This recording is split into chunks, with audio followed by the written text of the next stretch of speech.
Bonjour et bienvenue chez vous. Cette semaine, nous vous emmenons à Abarré, une commune située à 50 km au nord de Nantes. Et aujourd'hui, on vous fait découvrir un pan de la vie paysanne grâce à Rogatien et son musée Agri-Rétro.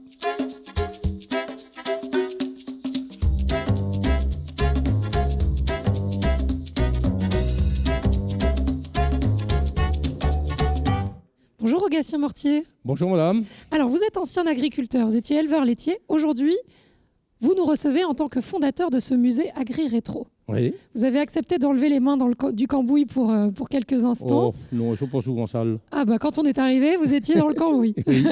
Oui. Expliquez-nous l'histoire de ce musée. Ça a commencé en 70, la collection. Oui, en 70, c'est parti parce que j'avais vu un tracteur à Nord-sur-Erdre qui était sorti de son hangar. Je dis tiens, il y a encore un vieux briscard encore comme ça. Je m'arrête et on a fait affaire. Et après, on a mis le doigt dans l'engrenage, ça ne s'est plus jamais arrêté. C'est ça, vous aviez la collectionnite aiguë. Mais je sais pas. Mais c'est-à-dire que surtout conserver du matériel que moi j'avais connu.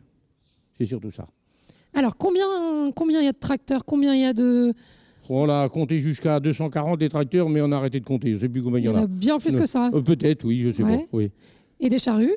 Il y a 70 charrues, dont les 3/4, ce sont des charruards de Châteaubriand. C'est ça. L'idée, c'est de faire une collection avec que du local. Oui, parce qu'il y en a eu plein de constructeurs. Hein. Châteaubriand, il y a eu plein de constructeurs. On a des exemples, là.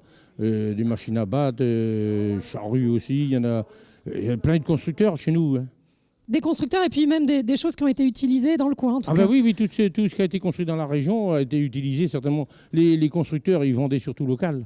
Mhm. Ouais. Et donc, parmi vos tracteurs, est-ce que vous pouvez nous montrer quelques belles pièces? Ah, Il y en a qui sont célèbres. Ah ben oui, il y en a quand même 3 ou 4 ou 5 qui ont des belles histoires.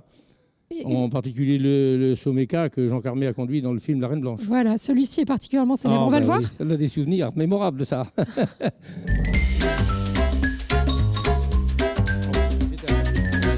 Tour de la cathédrale, rue de Strasbourg, par là. Oui, oui. Et celui-là, mais c'est celui-là que Jean Carmé conduisait. Alors, des anecdotes. Il n'avait pas les pattes longues, Jean Carmé. Alors, quand il débrayait, il ne pouvait pas freiner. Quand il freinait, il ne pouvait pas débrayer. Ils se sont manchés dans les ganivelles devant la cathédrale. Il y a une dame qui avait son sac à pain. Elle a regardé, mais c'est quoi ça? C'est barré, quoi. C'est là qu'il a dit, les gens du tournage, vous vous démerdez comme vous voudrez, mais le propriétaire, il faut qu'il soit avec moi. Donc, c'est vous qui êtes allé sur place. Oui, et puis j'avais un de mes enfants qui venait avec nous aussi. Il était jeune à l'époque, quoi. Et Rogatien, celui-ci, c'est le tout premier que vous avez acquis. Oui, premier tracteur.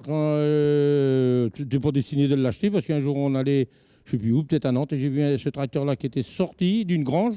Et au retour, je suis arrêté. J'ai demandé aux gens s'il allait faire. La femme est rouspétait parce que le tracteur neuf dormait dehors et le vieux était à l'abri. Alors ça, la suite, vous la connaissez. On a fait affaire et puis à partir de ce moment-là, madame, vous voyez ce que ça donne. Il a une seule roue. Il a des roues jumelées. Enfin, 2 roues, mais sur un même Ouais.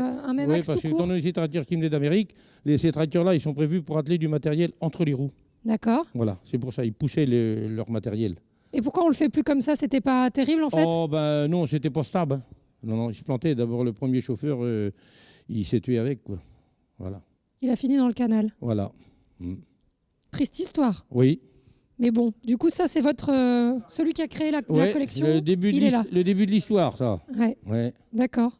Et donc, il y en a qui sont vraiment liés à l'histoire. Oui. Avec des personnages très Oui, on va célèbres de l'histoire, malheureusement célèbres. Oui, malheureusement, oui. Et donc ça, c'est un tracteur allemand. Oui, tracteur allemand qui a été fabriqué à partir de 1936. C'est Hitler qui avait demandé aux constructeurs de tracteurs en Allemagne de fabriquer un petit tracteur à pas cher, comme il avait fait pour que Choc ménage à sa voiture, dont la coccinelle. Et ce tracteur-là avait été retenu. Donc c'était le tracteur de base, entre guillemets, Oui, c'est-à-dire oui. très simple, il n'a pas de phare, il Ouais, est... Non, 11 chevaux. D'accord. Voilà. Pour que tout le monde puisse l'acquérir. Il n'était Voilà. pas cher, du coup. Non.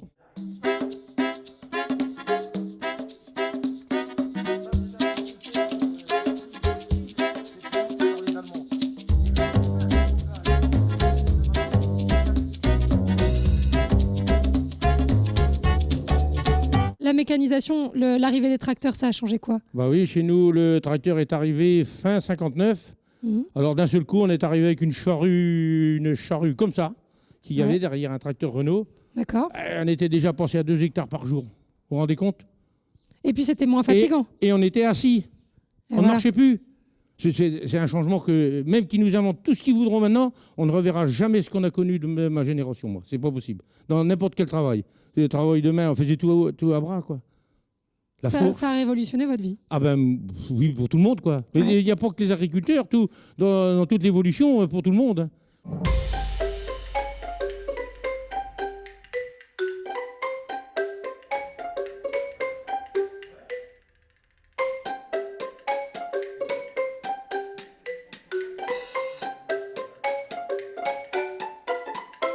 Et pour découvrir toutes ces pépites et entendre d'autres histoires de Rogatien, rendez-vous le 28 avril pour les portes ouvertes du musée Agri-Rétro.